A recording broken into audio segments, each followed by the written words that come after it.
In this video, I'm going to show you how to fix 100% disk usage on your Windows computer. So not only will this fix 100% disk usage, this will also improve your overall performance and speed of your computer. So the first thing you need to do is just open up the Start menu. You can then search for services and click on this window here. You then need to scroll down until you see a service called Connected Devices Platform Service, and we're just going to right click on this, click on Properties, change the startup type to Disabled, and then press Stop. Once you've done that, go and press Apply and OK. You then need to scroll down to the bottom of this page and you're looking for a service here called SysMain. If you see this, then double click on it, change the startup type to Disabled, go and press Stop once again, and then press Apply and OK. You can then close out of this window, open up the Start menu, go in Search for Settings and click on the Settings window. In the left-hand navigation, click on Windows Update, click on the Check for Updates button, and just ensure you're running the latest updates for your computer. You can then click on Apps from the left-hand side, scroll down and click on Startup, and then go and disable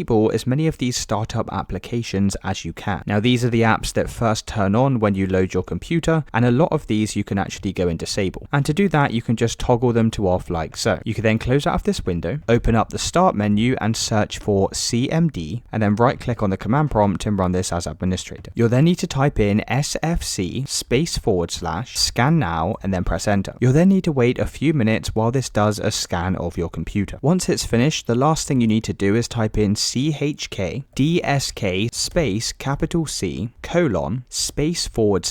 F /R. Once you've done that, go and press enter. It will then say, would you like to schedule this volume to be checked the next time your system restarts? Type in Y and then go and press enter. You'll then just need to restart your computer, and once your computer's restarted, you can wait for the process to take effect. Let me know in the comments if you found this video helpful, and I'll see you with the next one.